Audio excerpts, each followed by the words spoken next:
ദിലീപേട്ടനെ നേരിട്ട് ചെന്ന് കാണും. ഉറപ്പായിട്ട് കാണും.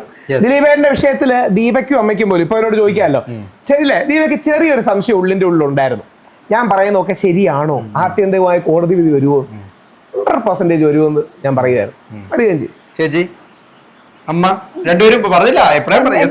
ദിലീപേട്ടനെ നേരിട്ട് പോയി കാണും. നിങ്ങളപ്പോ എന്തായാലും ഒരുമിച്ച് പോകും. Yes, okay.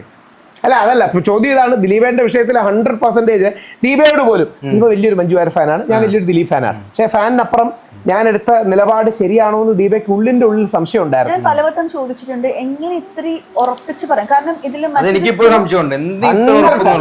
കേസ് പഠിച്ചാൽ മതി, അത് അനാറ്റമി ഓഫ് എ ലൈ എന്ന് പറയും, ഒരു കള്ളത്തിന്റെ അനാറ്റമി വായിച്ചാൽ മനസ്സിലാവും. അതായത് അതിന്റെ ഒരു റിസ്ക് എന്താ അറിയോ, റിസ്ക് എന്ന് വെച്ചാൽ അപ്പുറത്തുള്ളത് ഒരു സ്ത്രീ ജീവിതത്തിൽ അനുഭവിച്ച ഏറ്റവും വലിയ ട്രോമയാണ് അപ്പുറത്തിരിക്കുന്നത്. അതുകൊണ്ട് എന്നെ ഈ വിഷയത്തിൽ ചർച്ചയ്ക്ക് പല ചാനലിൽ വിളിച്ചിട്ട് പോലും എനിക്ക് മനസ്സിനൊരു ഇത് കിട്ടുന്നില്ല.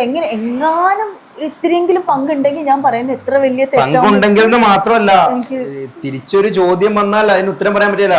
താങ്കളൊരു സ്ത്രീയല്ലേ, എന്താണ് അവരനുഭവിച്ചതിന് ഒരു വിലയില്ലേ എന്ന് ചോദിച്ചു പറഞ്ഞാല് അപ്പൊ അതുകൊണ്ട് മാത്രമല്ല തിരിച്ചത് പുരുഷനോടും ചോദിക്കണ്ടേ, നിങ്ങൾക്ക് ഇതേപോലെ കള്ളക്കേസ് വന്ന് നിങ്ങളെ 85 ദിവസം ജയിലിൽ പിടിച്ചിട്ടിരുന്നെങ്കിലോ എന്നും കൂടെ ചോദിക്കണ്ടേ? തീർച്ചയായിട്ടും അതൊന്നും ഇല്ല കേട്ടോ, ഒരു കൺഫ്യൂഷനും ഇല്ല.